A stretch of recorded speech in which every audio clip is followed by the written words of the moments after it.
Hello नीटेरोस, कैसे हैं भाई आप सब। सर फिर से वही लाइन, कोई बात नहीं, चलो फिर आज हम अपने बारे में बता देते हैं। आज हमारा दिन फिर से कैसा गया भाई। पुराना सुबह उठे और फिर उसके बाद जो है कॉलेज गए, फिर कॉलेज में टेस्ट दे के आओ, उसके बाद तुमको पढ़ाओ, बस फिर उसके बाद सो जाओ। यही चल रहा है ज़िंदगी में हमारे में, और कुछ नहीं बचा है, समझ रहे हो। इतना बिजी शेड्यूल हो गया है अब तो। खैर टेस्ट पे टेस्ट ही आने वाले हैं और कुछ नहीं होने वाला है, समझ रहे हो। पेपर्स भी आने वाले हैं, हमारे प्रॉफ्स भी आने वाले हैं, बहुत बिजी शेड्यूल चलने वाला है। कोई बात नहीं, हम आपके लिए थोड़ा सा टाइम उसमें से निकाल ही लेंगे, ठीक है। और आपको तो खैर पता ही होगा कि ये तो हमारा काम है ही करना कि आपको तो नीट में सिलेक्शन दिलवाना ही है इस बार, है कि नहीं, दिलवाना है कि नहीं। चलो तो उसी चीज़ को ध्यान में रखना है और कंटिन्यू करना है अपना क्या, सेल डिवीजन का टॉपिक। अगला कौन सा होगा। नन्ना सर आप भूल जाते हैं, कोई बात नहीं, आप याद दिला दीजिए करिए, ठीक है। चलो तो उससे पहले हम लोग क्या बोलते हैं, topics covered in previous lecture. क्या बताया था भाई, पहला लेक्चर में क्या बताया था, सेल डिवीजन के इंट्रोडक्टरी लेक्चर था वो। क्या बताया था उसमें, सेल डिवीजन क्या होता है, सेल साइकिल क्या होता है, ठीक है। सीक्वेंशियल इवेंट बताए थे, कुछ ऐसा ऐसा बताया था कि नहीं बताया था। हाँ सर बताया तो था, याद तो आ रहा है भैया, इसीलिए तो बोल रहे हैं रिवाइज करते रहो पीछे वाली चीजें, ठीक है। अगला टॉपिक उसमें क्या किया था, इंटरफेस के बारे में बताया था। हाँ सर बताया था इंटरफेस के बारे में। कौन कौन से 3 फेज बताए थे इंटरफेस में, बताओ बताओ बताओ। Yes, G1, S and G2 phase के बारे में बातें करी थी कि नहीं करी थी, बताएगा कोई कि नहीं बताएगा, बता दो भैया, कभी कभी बता दिया करो, ठीक है। और क्या बातें करी थी उसके बारे में, बताऊंगे जल्दी बताओ। एम फेज के बारे में कुछ कुछ बातें जानी थी कि नहीं जानी थी। एम फेज में क्या होता है, कैरियोकाइनेसिस एंड साइटोकाइनेसिस के बारे में जाना था, बोलो हाँ सर जाना था, ठीक है। तो आज हमारा जो लेक्चर होने जा रहा है वो एम फेज को ही हम कंटिन्यू करने जा रहे हैं। पिछले लेक्चर में हम लोगों ने जनरल इंफॉर्मेशन जानी थी कि एम फेज हमारा है क्या, सेल साइकिल में क्या चीज क्या रोल प्ले कर रहा है, ठीक है।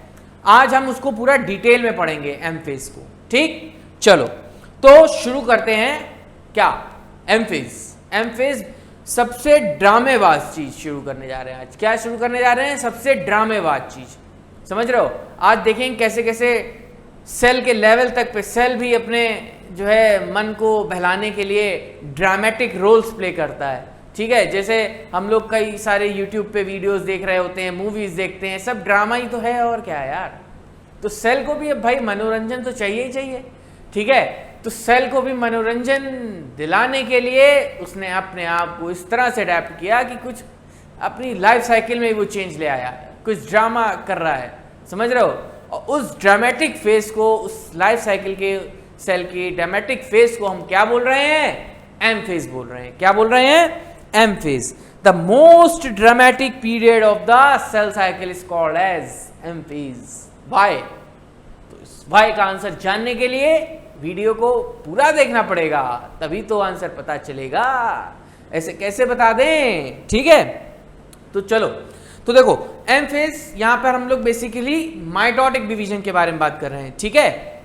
तो एम फेज को हम लोगों ने एक बार माइटोटिक वे में पढ़ेंगे और एक बार मियोटिक वे में पढ़ेंगे, ठीक।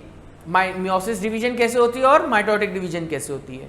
तो आज के लेक्चर में हम लोग मेनली बेसिकली फोकस करने वाले हैं माइटोसिस के ऊपर। किसके ऊपर, माइटोसिस के ऊपर, ठीक। तो this is the most dramatic period of the cell cycle, ठीक है। It is also called as equational division. Why, mitosis को हम लोग इक्वेशनल डिवीजन बोल रहे हैं। क्यों क्यों, क्योंकि यहां पर जो भी चीजें डिवाइड हो रही हैं डॉटर सेल में इक्वली डिवाइड कर रही हैं, है कि नहीं। यहां पे प्लॉइडी में चेंज नहीं आ रहा, क्रोमोसोम नंबर में चेंज नहीं आ रहा, ठीक है। बाकी सब कंपोनेंट्स भी इक्वली डिवाइड कर रहे हैं डॉटर सेल में, कर रहे हैं कि नहीं कर रहे हैं। तो that's why called as equational division, ठीक है।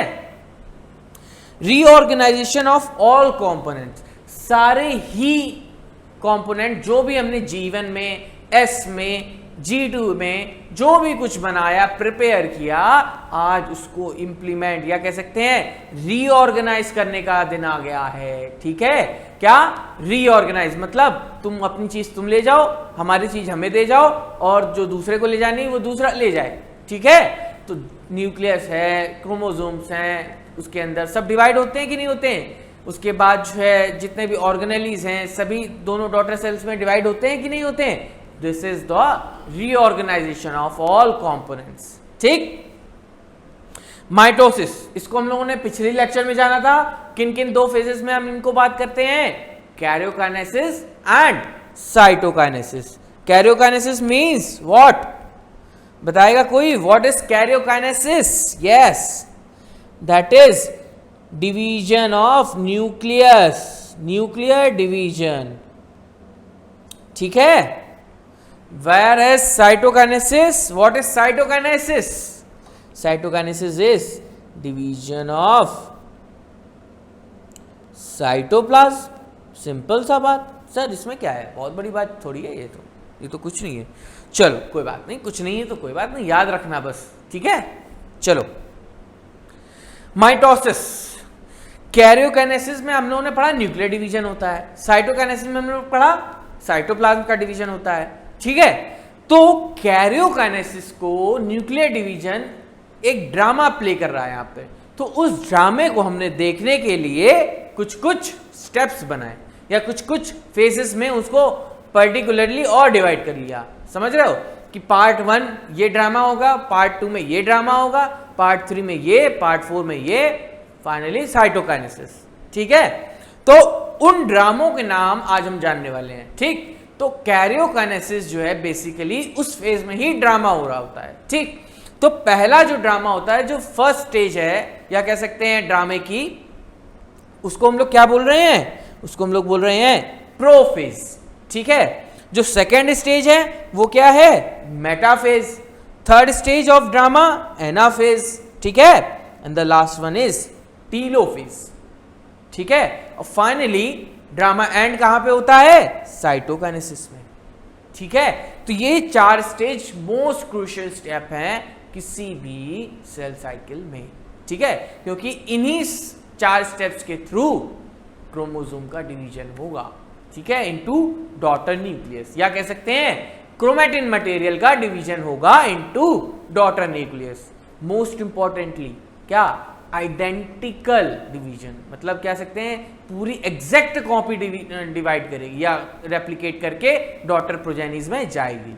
ठीक है, तो इसलिए बहुत इंपॉर्टेंट स्टेप्स हैं, इन्हीं को आज बेसिकली हम लोग पूरा फोकस करके पढ़ने वाले हैं। ठीक, तो देखो क्या होता है कि M phase the most dramatic period of the cell cycle involving a major reorganization of virtually all components of the cell. ठीक है, since the number of chromosome in the parent and progeny cells is the same. ठीक है, इसीलिए तो क्या बोल रहे हैं, इक्वेशनल डिवीजन बोल रहे हैं। भाई सारी चीजें सेम है और स्पेसिफिकली क्रोमोसोम का नंबर सेम है, तो इसको हम लोग क्या बोल रहे हैं, इक्वेशनल डिवीजन बोल रहे हैं। ठीक है, though for convenience mitosis has been divided into 4 stages of nuclear division. Those are prophase, metaphase, and telophase.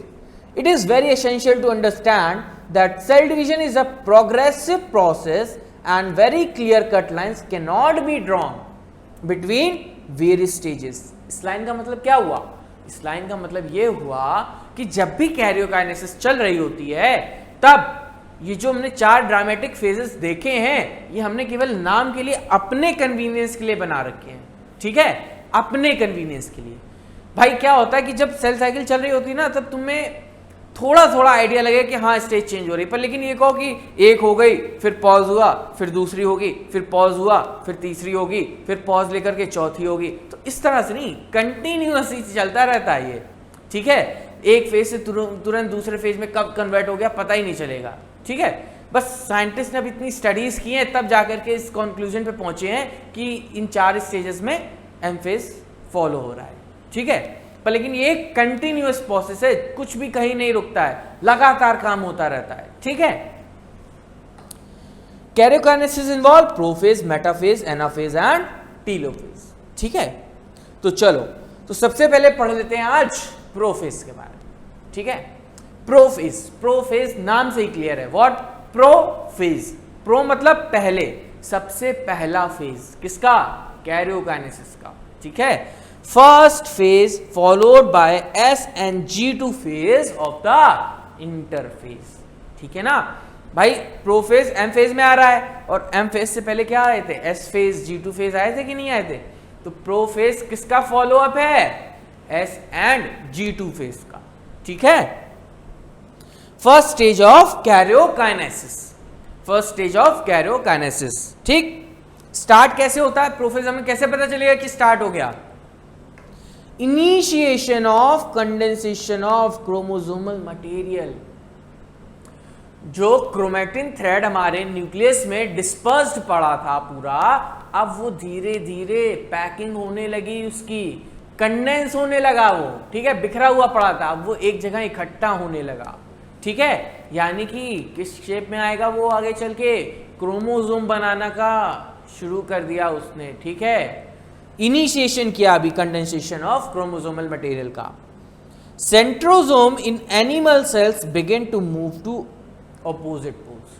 ठीक है, जब बताया था कि एनिमल सेल्स में सेंट्रियोल जो होता है, जो सेंट्रोसोम्स होते हैं, वो क्या करते हैं? इसी फेज में दूसरे अपोजिट पोल्स पे जाना शुरू कर देते हैं। ठीक है, किस तरह से? ये कुछ एक सेल है हमारा, तो अगर मान लो सेंट्रोसोम यहाँ पे है ये दो, तो एक इधर जाना शुरू कर देगा और एक इधर जाना शुरू कर देगा। ठीक है, तो ये शुरू कर दिया इन्होंने मूवमेंट अपना पोल्स की तरफ शुरू कर दिया। ठीक है, प्रोफेज में no Golgi endoplasmic reticulum nuclear envelope nucleolus seen at the end. मतलब अगर तुमसे पूछा जाए कि प्रोफेज कब खत्म हुआ, तो प्रोफेज जब खत्म हुआ जब तुम्हें न्यूक्लियर एनवेलप ना दिखे, एंडोप्लाज्मिक रेटिकुलम ना दिखे, ठीक है, गोल्गी apparatus ना दिखे, ठीक, तब जाकर के हम बोलेंगे क्या?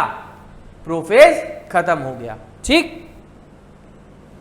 तो इस तरह से क्या होगी? एंडिंग क्या होगी? क्रोमोसोम्स बन जाए होंगे। क्या होंगे? क्रोमोसोम्स का कंडेंसेशन या क्रोमैटिन मटेरियल का कंडेंसेशन हो चुका होगा, किसमें? क्रोमोसोम्स के फॉर्म में। ठीक है, 2 chromatid seen each chromosome.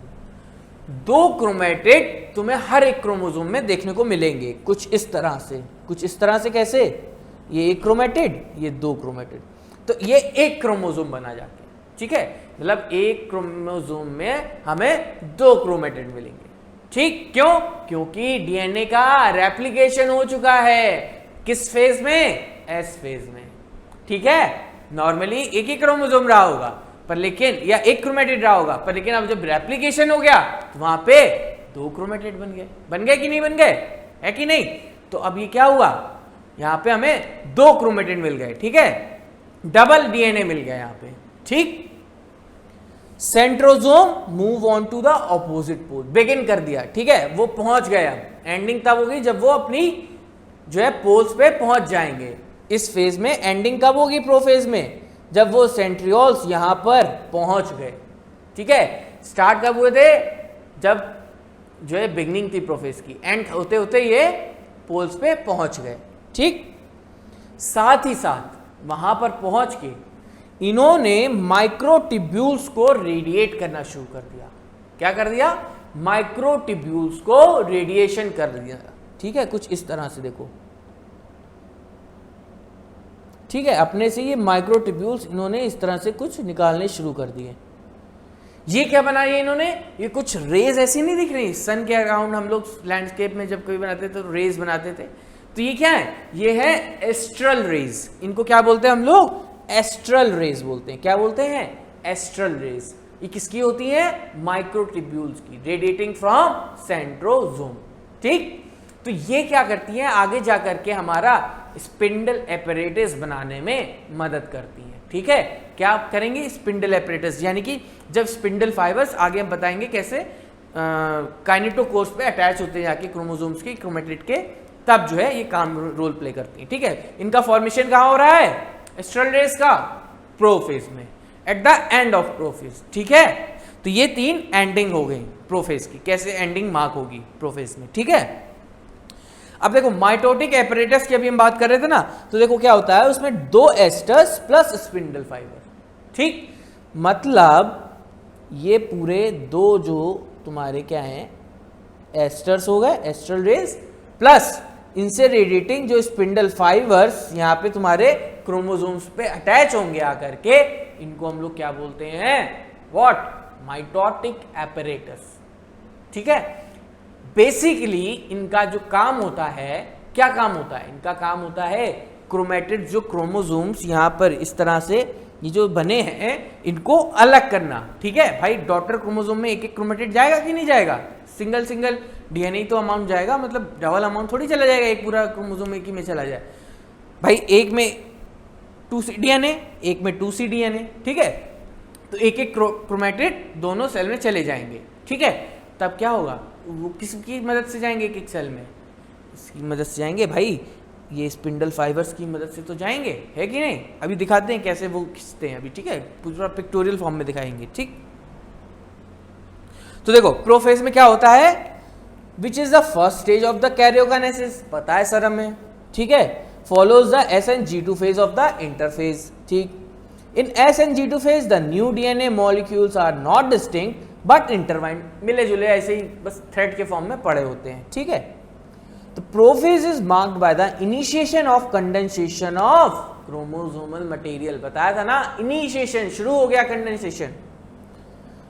The chromatin condensation, the centrosome which had undergone duplication during S phase of the interphase now begins to move towards opposite poles of the cell।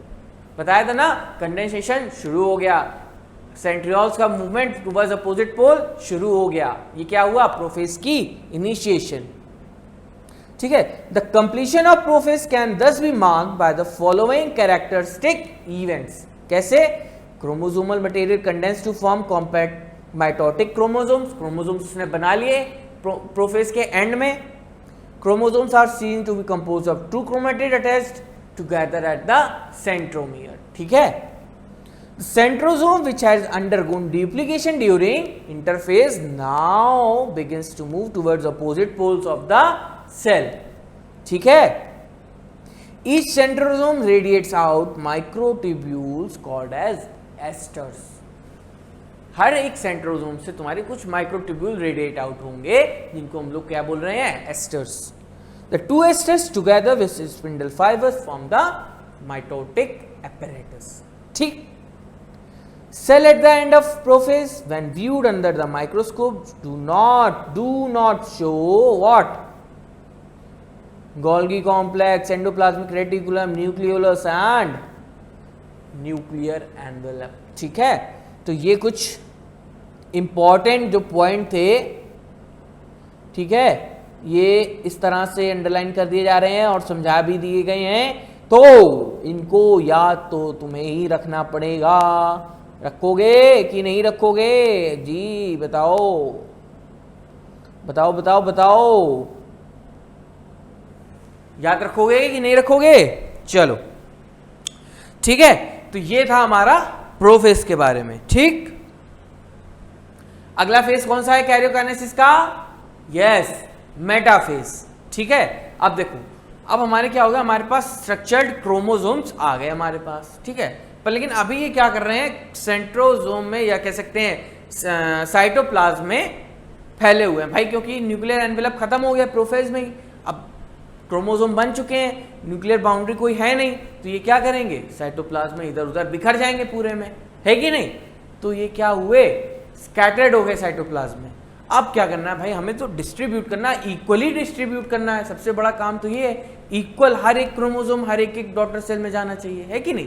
तो उसके लिए फिर हमारा आया दूसरा ड्रामा का स्टेज, कौन सा, मेटाफेज। अब मेटाफेज में क्या हुआ कि हमने सबको कहा लाइन लगाओ, जितने क्रोमोसोम थे सबने अपनी अपनी लाइन लगाना धीरे धीरे शुरू कर दिया। अब इतने तो सीधे हम भी नहीं होते, या ये भी नहीं है कि जो है एक बार कह देने भर से लाइन लगा दे, है कि नहीं। इनको लाइन लगाने में, जैसे हमारे स्कूल में नहीं होता था कि हमें लाइन लगाने के लिए बोलना पड़ता था, पीछे एक मास्टर पीटी वाला टीचर खड़ा रहता था, सीटी बजाया करता था, है कि नहीं? वैसे ही इन्होंने, अब ये भी नहीं सुन रहे किसी की, लाइन लगाना, भीड़ लगाए खड़े हैं, इधर उधर भाग रहे हैं, दौड़ रहे हैं, ठीक है। तो क्या हुआ कि जो अब इनको भी कोई पीटी टीचर की तरह कोई चाहिए होगा, तो क्या हुआ कि ऊपर जो एस्ट्रल रेज थे, जो तुम्हारे सेंट्रोसोम था, उसने क्या किया, इनको पकड़ना शुरू किया एक एक को। कैसे? माइक्रोट्यूब्यूल या स्पिंडल फाइबर्स के थ्रू इनको पकड़ना शुरू किया। दोनों साइड से आ रहे स्पिंडल फाइबर्स, ठीक है। हर एक क्रोमोसोम के एक एक क्रोमेटिड पे एक नीचे से अटैच हो रहा, एक ऊपर से अटैच हो रहा, ठीक है। तो क्या होगा इससे, दोनों दो जगह से बंध गए।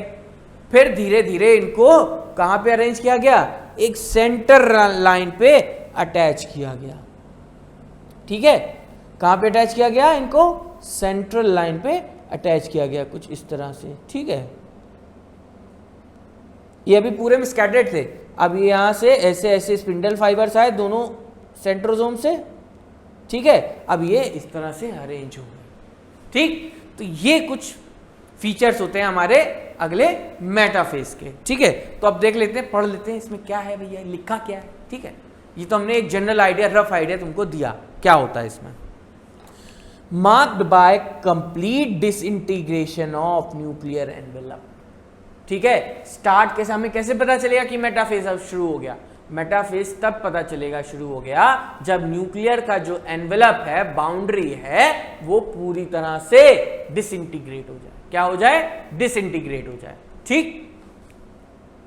The chromosome seen in the cytoplasm fully condensed, ठीक है। पूरा स्ट्रक्चर्ड क्रोमोसोम हमें देखने को मिलेगा, या कह सकते हैं क्या, उनकी मॉर्फोलॉजी हमें देखने को मिल जाएगी। क्या? Morphology of the chromosomes can easily be seen under metaphasic stage of karyokinesis, ठीक है। मॉर्फोलॉजी बहुत इंपॉर्टेंट है, morphology of chromosomes can be seen easily, ठीक। ये तो हो गया स्टार्ट, ठीक है। Chromosomes comes to align at equatorial plate called as metaphasic plate. अब ये जो तुम देख रहे हो ना, क्या देख रहे हो, ये जो एक प्लेन सा तुम देख रहे हो, ये क्या है, एक प्लेन है ना, तो इसी को हम लोग क्या बोल रहे हैं, मेटाफेजिक प्लेट बोल रहे हैं। एक इक्वेटोरियल प्लेन है कि नहीं है, तो इसी को हम लोग क्या बोल रहे हैं, ये एक हमारा क्या है, प्लेन सा बन गया, इसको हम लोग क्या बोल रहे हैं, मेटाफेजिक प्लेट बोल रहे हैं। क्या बोल रहे हैं? Metaphasic plate.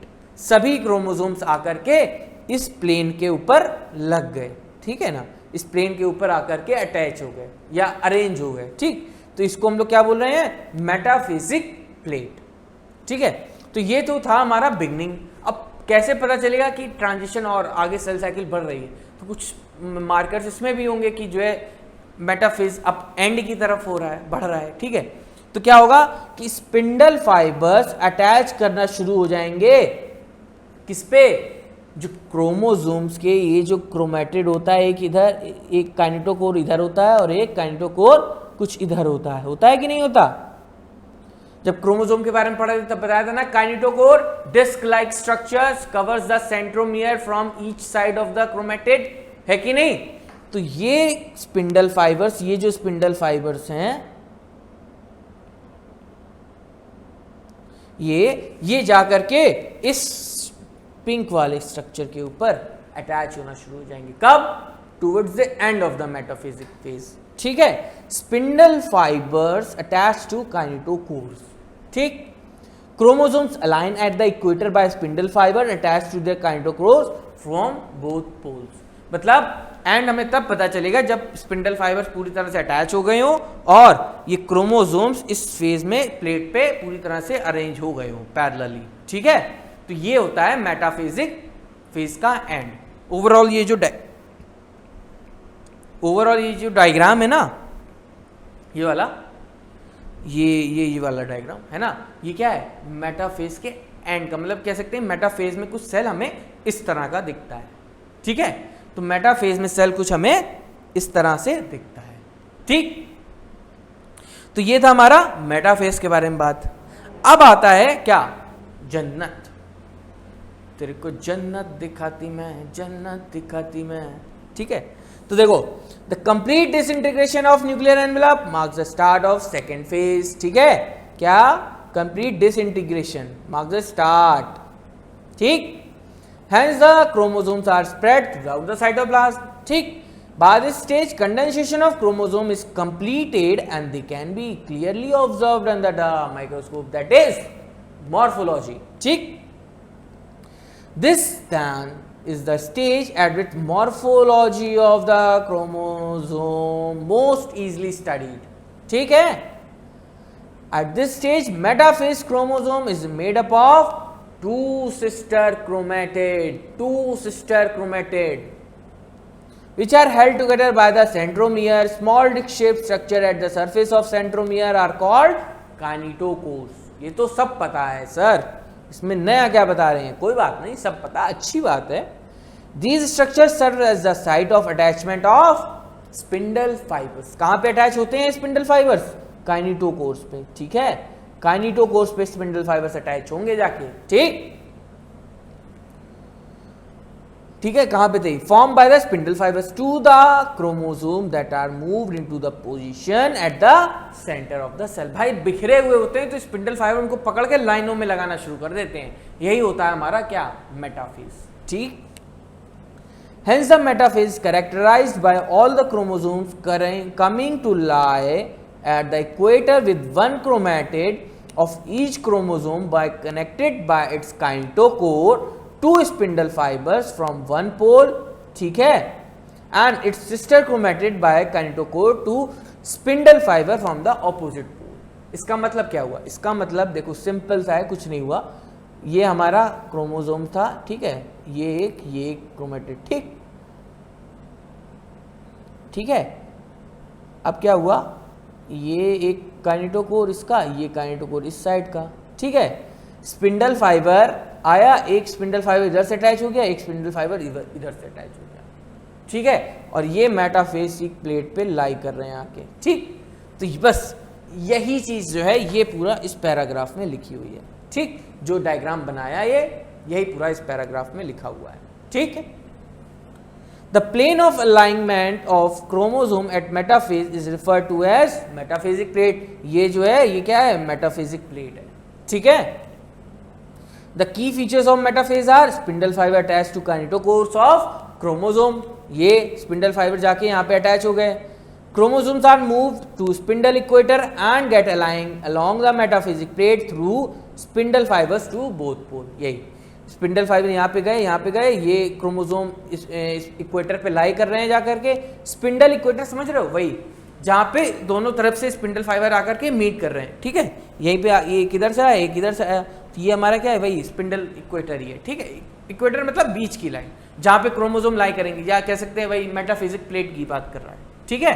तो ये हमारा हो गया स्पिंडल इक्वेटर, ठीक।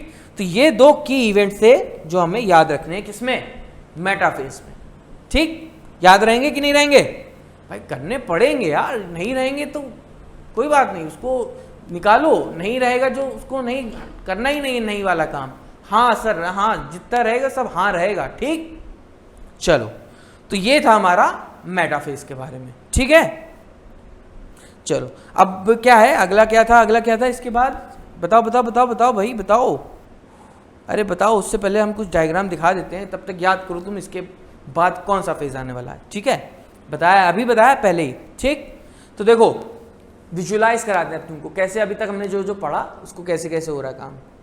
देखो प्रो फेज में हमने क्या बताया, इनिशिएशन शुरू हो जाता है किसका, कंडेंसेशन का ना। तो देखो ये देखो क्रोमोसोम कुछ ऐसे फाइबर्स में कुछ टाइट से बंधने लगे, ठीक है, दिखने लगे कुछ स्ट्रक्चर्ड फॉर्म में, ठीक है ना, बीडल स्ट्रक्चर हमको दिखने लगता है, ठीक है। तो ये हमारा अर्ली प्रोफेज है। फिर जब प्रोफेज खत्म होने वाला था तब क्या हो जाते हैं, क्रोमोसोम्स लगभग बन चुके होते हैं, ठीक है ना। तो देख रहे हो पूरे न्यूक्लियर एनवेलप भी लगभग टूट चुका है, बस इसको डिसइंटीग्रेट होना बाकी है, ठीक है।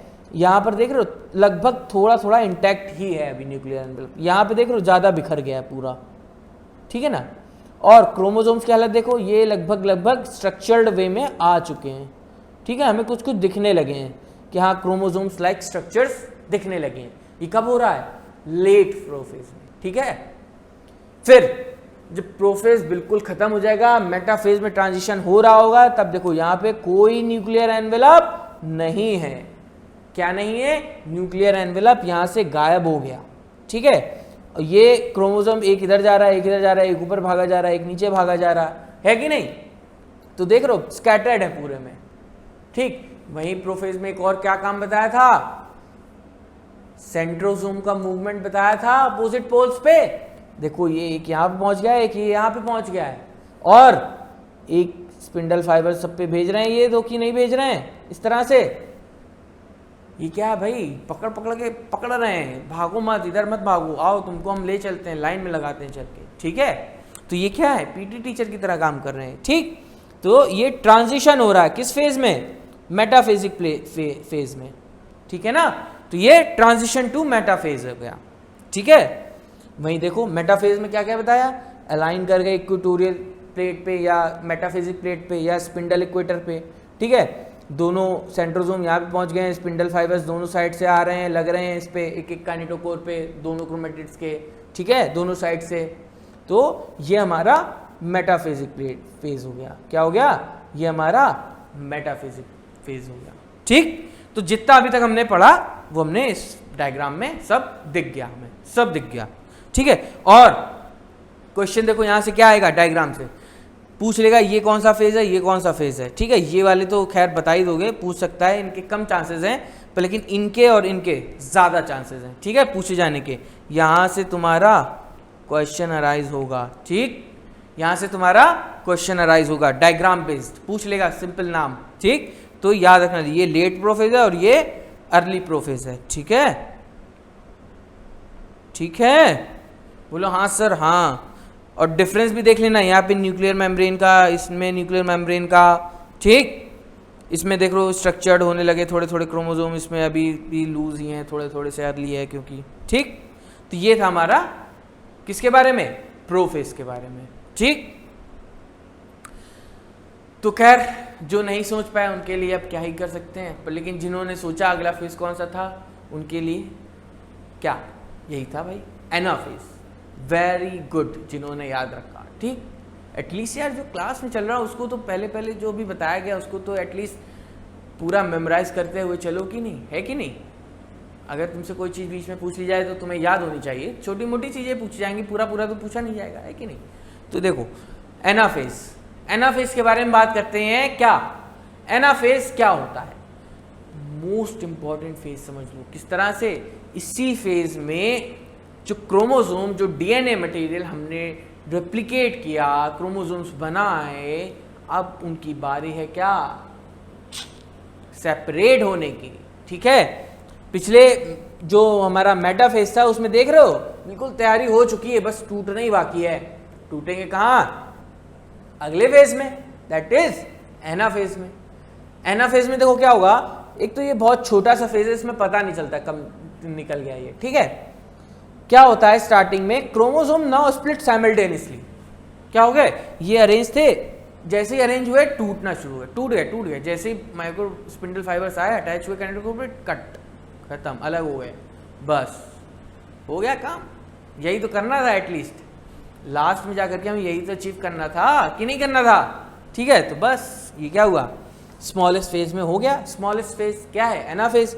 क्रोमोसोम स्प्लिट कर गए, दो अलग अलग हो गए क्रोमेटिड दोनों के। ठीक है, the two separate chromatids are now considered as two daughter chromosomes. Most important line. ठीक है, now considered as two daughter chromosomes. ठीक है, मतलब कि जो अब पिछले क्रोमोसोम का जो स्ट्रक्चर हम देख रहे थे यहां पर, ये अब क्या होगा, अब क्या हुआ, अब ये एक क्रोमेटिड कुछ इस तरह से बनेगा।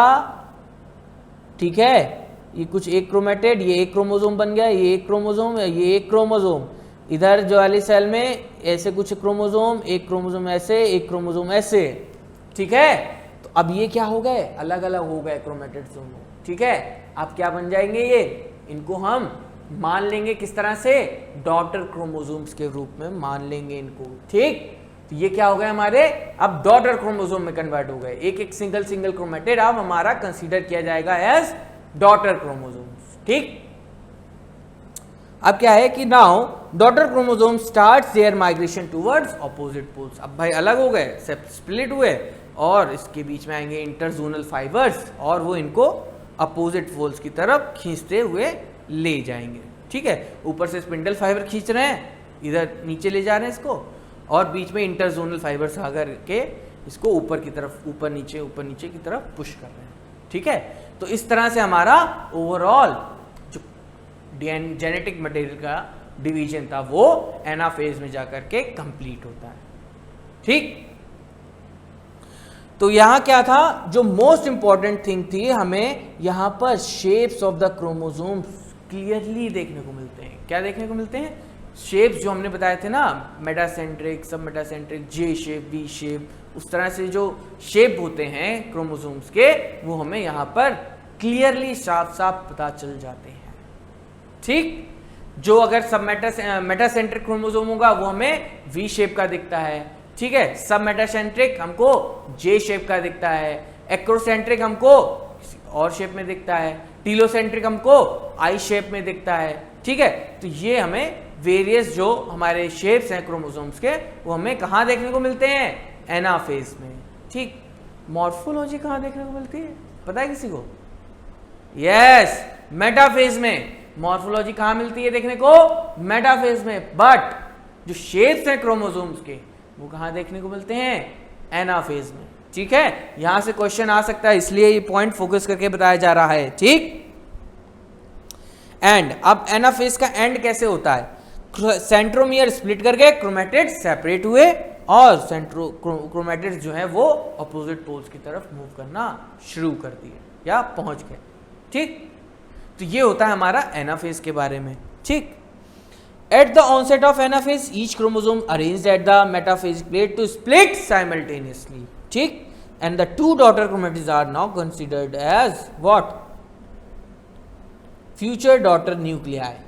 ठीक है ना, but their migration towards the opposite poles begin. ठीक है, शुरू हो जाता है उनका माइग्रेशन एनाफेज के ऑनसेट पे शुरू हो जाता है। स्प्लिट किए, ऑनसेट शुरू हो गया, किसका? बिगिन कर, शुरू कर दिया वो माइग्रेशन। ठीक, as each chromosomes move away from the equatorial plate the centromere of each chromosomes remains directed towards the pole and hence at the leading edge. मतलब ये क्या कह रहा है? देखो, ये सेंट्रोमियर इसका यहाँ पे और ये क्रोमेटिड पीछे की तरफ है। ये सेंट्रोमियर यहाँ पे, ये क्रोमेटिड पीछे की तरफ, ये इस तरह से यहाँ पे क्रोमेटिड पीछे, सेंट्रोमियर यहाँ, क्रोमेटिड पीछे। देख रहे हो, क्रोमेट जो सेंट्रोमियर है ये लीड करते हुए आगे चल रहा है, इनको लेके आगे बढ़ रहा है। ठीक है ना? ठीक, तो यही बात कर रहे हैं कि centromere of each chromosomes remain directed towards the pole. ये पोल है, इसी की तरफ डायरेक्टेड है सभी सेंट्रोमियर की, नहीं। And the chromosome trailing behind, arms of the chromosome trailing behind, ये आर्म्स पीछे की तरफ हैं। ठीक है, thus the anaphase is characterized by the following key events. what? Centromere split किए, क्रोमेटिड सेपरेट हो गए, क्रोमेटिड मूव करना शुरू कर दिए ऑपोजिट पोल्स की तरफ। ठीक, तो ये था हमारा एनाफेज के बारे में। ठीक है, अब क्या भाई, यही तो हमारा अल्टीमेट गोल था। ठीक है, जेनेटिक मटेरियल को डुप्लीकेट करके डिवाइड कर देना। ठीक है, अब तो ये हो गया। अब क्या आएगा? अब कुछ नहीं, अब इसको डिवाइड कर दो, खत्म कर दो, साइटोप्लाज्म डिवाइड करो, हो जाएगा काम, है कि नहीं? उससे पहले आता है हमारा टीलोफेज। ठीक है, अब टीलोफेज में क्या होता है? देखो, सबसे पहली बात कि ये फाइनल स्टेज ऑफ कैरियोकाइनेसिस है। शुरू कहाँ हो जाती है? लेट एनाफेज में ही शुरू हो जाती है। ठीक है, लेट एनाफेज में टीलोकाइनेसिस नहीं, व्हाट? डिवीजन शुरू हो जाता है। क्या? साइटोकाइनेसिस का प्रोसेस लेट एनाफेज में ही शुरू हो जाता है। ठीक है, मतलब अभी साइटोकाइनेसिस बाद में भी पढ़ेंगे। ठीक है, पर लेकिन वो शुरू कहाँ पे हो जाता है? एनाफेज में ही कुछ शुरू हो जाता है। ठीक है, अभी बताते हैं वो कैसे, क्या उसमें शुरू हो जाता है। ठीक है, अभी इसके बाद ही पढ़ेंगे साइटोकाइनेसिस के बारे में, पर उससे पहले पढ़ लेते हैं टीलोकाइनेसिस। ठीक, ये क्या है? Final stage of karyokinesis. क्या है ये? Final stage of karyokinesis. इसमें क्या होगा? क्रोमेटिड्स तो भाई पहुंच गए डॉटर क्रोमोसोम के फॉर्म में, अब वहां पे क्या हो गया? पोल्स पे इकट्ठा हो गए जा करके, अब ये वहां पे इस फेज में डीकंडेंस होना शुरू हो जाएंगे। समझ रहे हो? ये कंडेंस फॉर्म में थे कि नहीं, अब ये वहां पे घुलना शुरू हो जाएंगे साइटोप्लाज्म में। ठीक है, घुलना शुरू हो गए। अब भाई हमें क्रोमोसोम्स की जरूरत नहीं है, बन गया हमारा डिवीजन होना था, हो गया। अब तुम घुलो, अब इसके अराउंड क्या आ जाएगा, न्यूक्लियर एनवेलप आना शुरू हो जाएगा। ठीक है, क्या हो जाएगा, chromatid tends to collect at the each pole. भाई क्रोमोसोम क्रोमैटिड जो थे हमारे वो डिसोल्यूट होना शुरू हो गए। अब क्या होगा, वो डिसोल्यूट होकर के क्या बनाएंगे, क्रोमैटिन मटेरियल बनाएंगे। तो वही क्रोमैटिन मटेरियल ईच पोल पे कलेक्ट होने लगेगा और क्या होगा, जो हमारा न्यूक्लियर एनवेलप था वो डेवलप कर जाएगा अराउंड क्रोमैटिन मटेरियल। तो क्या बन गया, ये हमारा नया न्यूक्लियस तैयार हो गया कि नहीं। तो हो गई ओवरऑल कैरियोकाइनेसिस, हो गई कि नहीं हो गई। भाई न्यूक्लियस ही तो हमें नए नए बनाने थे with some chromatin material, exact copy. ठीक है, तो बस हो गया काम। टीलोफेज में वही वहाँ पे पहुँच गए, एनाफेज में डिवाइड किए, टीलोफेज में पहुँच गए पोल्स पे, वहाँ पे वो डिकंडेंस होना शुरू हो गए, क्रोमैटिन मटेरियल बन गया, उसके अराउंड न्यूक्लियर एनवेलप आ गया। वाओ, देख रहे हो कितना ड्रामा हुआ यार, सही बात है, नाम ऐसे ही नहीं पड़ा, dramatic phase of the cell cycle. ठीक है, तो क्या हुआ, अब न्यूक्लियर एनवेलप आ गया। ठीक है, अब न्यूक्लियर एनवेलप आ गया, उसके अंदर क्रोमैटिन मटेरियल आ गया, तो और क्या होता है न्यूक्लियस के अंदर, एक और कंपोनेंट न्यूक्लियोलस आ गए, है कि नहीं। न्यूक्लियर मेम्ब्रेन से बाहर अटैच क्या होता है, एंडोप्लाज्मिक रेटिकुलम, तो वो भी आ गया भाई। प्रोफेज में डिसअपियर हो गया था, टीलोफेज में रीअपियर हो गया। गोल्जी बॉडी, ठीक है, एंडोमेम्ब्रेन सिस्टम का भी पार्ट है, वो भी अपीयर होना शुरू हो गए। ठीक, तो ये था हमारा टीलोफेज के बारे में बातें। क्रोमोसोम यहाँ पे अपनी इंडिविजुअलिटी लूज कर देते हैं, मतलब क्रोमोसोम्स नाम की अब कोई चीज नहीं बचती है टीलोफेज में। And chromatid gets collected at each pole. ठीक है ना, क्रोमैटिड्स अपने रेस्पेक्टिव पोल्स पे पहुंच जाते हैं, उनके अराउंड न्यूक्लियर मेम्ब्रेन आ जाती है, इसी को हम लोग क्या बोलते हैं, टीलोफेज। ठीक, तो ये बात हो गई हमारी ओवरऑल किसके बारे में, कैरियोकाइनेसिस के बारे में। ठीक है ना, तो क्या है, at the beginning of the final stage of karyokinesis that is telophase. Beginning of final stage है कैरियोकाइनेसिस की, what, telophase. The chromosome that have reached their respective poles decondense and lose their individuality.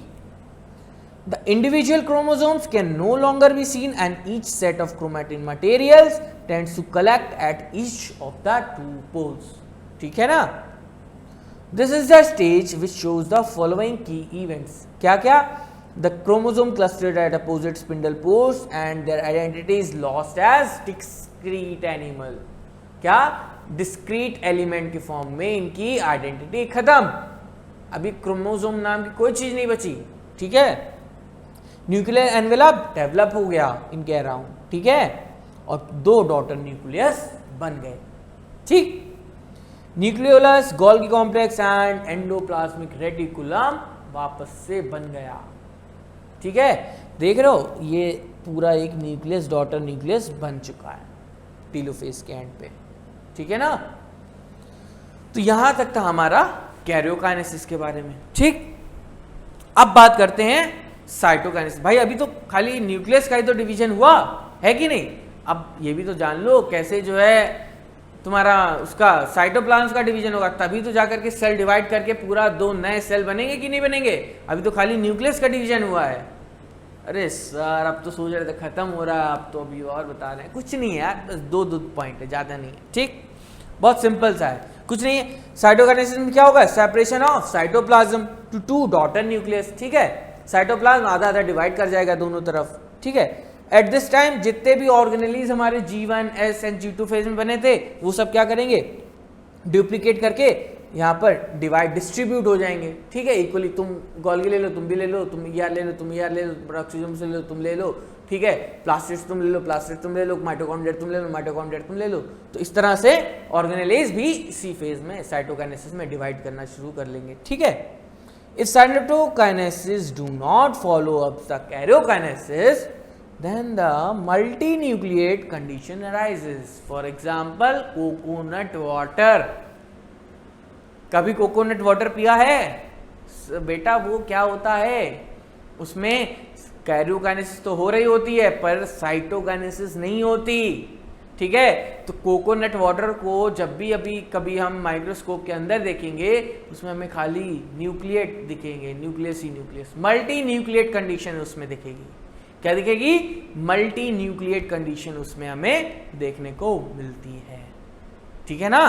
तो क्या दिखेगी? Multi nucleate condition. कब होगी ये arise? जब cytokinesis ना हो न्यूक्लियर डिवीजन के बाद, यानी कि कैरियोकाइनेसिस के बाद, ठीक। अगर कैरियोकाइनेसिस के बाद साइटोप्लाज्मिक डिवीजन नहीं हो रहा है तब जो है मल्टी न्यूक्लिएट कंडीशन अराइज होती है, जिसको कि हम लोग बोलते हैं क्या बोलते हैं? मल्टी न्यूक्लिएट कंडीशन ही बोलेंगे और क्या बोलेंगे, ठीक है ना। तो देखो प्लांट सेल और एनिमल सेल थोड़ा थोड़ा डिफरेंस है, थोड़ा क्या काफी डिफरेंस है दोनों के साइटोकाइनेसिस के प्रोसेस में, ठीक है। तो देखो क्या होता है, प्लांट सेल की अगर हम बात कर लें तो इसका तो जो साइटोप्लाज्मिक डिवीजन है वो कुछ सेंटर से शुरू होता है। सबसे पहले एक सीमेंट की कह सकते हैं कुछ डिपोजिशन से शुरू हो जाते हैं, जहां से साइटोप्लाज्म डिवाइड करना होता है, सेल डिवाइड करना होता है। तो बेसिकली ये सेंटर पोजीशन से शुरू होता है, ठीक है ना। जैसे ये कुछ सेल था हमारा, इस तरह से कुछ यहां से डिवाइड करना शुरू कर रहा था, ठीक है ना, यहां से इसको डिवाइड करना था। तो क्या होगा, यहां पे कुछ डिपोजिशन शुरू हो जाएंगे धीरे धीरे, ठीक है। अब बढ़ते बढ़ते फिर क्या होगा कि ये आगे बढ़ता जाएगा बढ़ता जाएगा बढ़ता जाएगा और कुछ इस तरह से सेल डिवाइड कर जाएगा, ठीक है। फिर बाद में क्या होगा, अब ये जो बाद में बात करते हैं, पहले ये जो स्ट्रक्चर बना पिंक कलर का, ये इसको हम लोग क्या बोलते हैं? प्राइमरी सेल वॉल, ठीक है, या कह सकते हैं सेल प्लेट। क्या बोलते हैं इसको हम लोग? Cell plate. ये आगे फ्यूचर में जाकर के क्या बना लेता है? मिडिल लैमेला, ठीक है। अब जब अगर ये मिडिल लैमेला में कन्वर्ट हो गया, जो प्राइमरी सेल वॉल बनी हमारी ये पिंक कलर की, ठीक है ना, इसको हम लोग सेल प्लेट भी बोलते हैं। उस समय इसने सेल को डिवाइड कर दिया, फिर जाकर के ये बाद में फ्यूचर में कन्वर्ट हो जाता है किसमें? मिडिल लैमेला में। तो सर जब ये मिडिल लैमेला बन गया तो सेल वॉल कौन बनाएगा फिर प्लांट की? तो वहां पे क्या होगा, इसी के ऊपर प्राइमरी सेल वॉल के ऊपर कुछ सेकेंडरी डिपोजिशंस शुरू हो जाते हैं, जो कि बनाते हैं what? Secondary wall, cell wall of the plant cell, ठीक है। तो वो ब्लू कलर के जो हैं ये सेकेंडरी सेल वॉल बन जाती है, जो अब प्लांट सेल को मेंटेन करा के रखेगी, ठीक है। और जो पिंक कलर का स्ट्रक्चर दिख रहा है ये तुम्हारा मिडिल लैमेला में कन्वर्ट हो जाता है, जो कि सेल प्लेट या फिर प्राइमरी सेल वॉल होती है, formed at the time of cell division या साइटोकाइनेसिस, ठीक है। और सबसे बड़ी बात सेंट्रीपीटल होती है। कैसी होती है? सेंट्रीपीटल। बताया ना, बीच से डिपोजिशन शुरू होते हैं फिर बाहर की तरफ एक्सटेंड करते हैं। तो ये क्या है? Centripetal formation of cell wall है या साइटोकाइनेसिस है, ठीक है। Centripetal cytokinesis occur in which type of cells? Plant cells, ठीक है ना। एनिमल्स में क्या होता है? एनिमल्स में बहुत सिंपल है भाई, इसमें तो कुछ होता ही नहीं है। देखो एनिमल्स में ये कुछ सेल है ना, यहां से इसको डिवाइड करना है, तो ये जो है कुछ इस तरह से अंदर फरो बनाना शुरू कर देंगे धीरे धीरे धीरे धीरे, अल्टीमेटली जा करके धीरे धीरे दोनों तरफ से एक्सटेंड करेंगे और ये लो हो गया, डिवीजन हो गया। तो देख रहे हो बाहर से अंदर की तरफ फरो बनना शुरू होता है, ठीक है ना। तो ये क्या बन जाते हैं, जाकर के क्या बन जाते हैं? व्हाट? सेंट्रीफ्यूगल ग्रोथ होती है बाहर से अंदर की तरफ, ठीक है ना।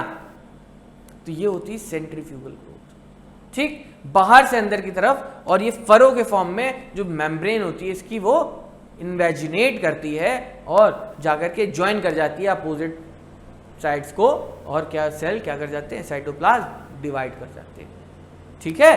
तो ये इस तरह से हमारा एनिमल सेल में डिवीजन होता है, साइटोकाइनेसिस होता है, ठीक है। तो क्या होती है? Centrifugal growth pattern observe, furrow gets deepen and joins from opposite sides and divide the cell, ठीक। तो ये था हमारा different pattern in plant and animal cell, ठीक है। तो ये था कि it starts at the late anaphase only.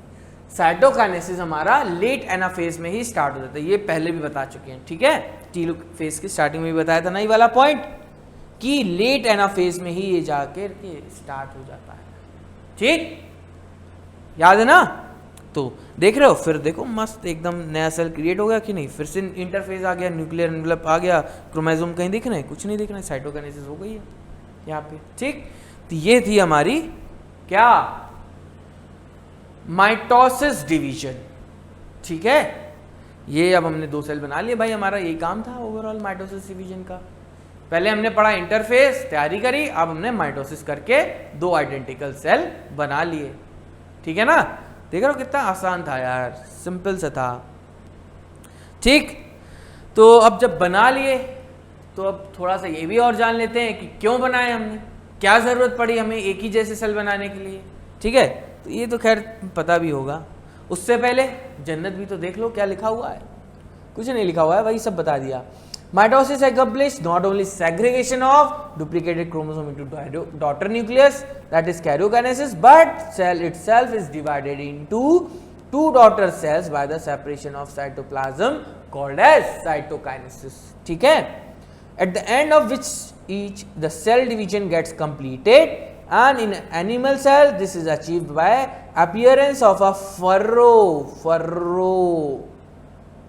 ठीक है, in cell the membrane. ठीक है, the furrow gradually deepens. ठीक, ultimately joins the center dividing the cell cytoplasm into 2. ठीक है, वहीं जो प्लांट सेल में होता है enclose by relatively inextensible cell wall होती है, therefore they undergo cytokinesis by different mechanism. ठीक है, in plant cells wall formation starts in the centre of the cell and grows outwards. क्या, grows outwards. ठीक है, the formation of new cell wall begins with the formation of the simple precursor, what, cell plate, simple precursor called as cell plate, that represents the middle lamella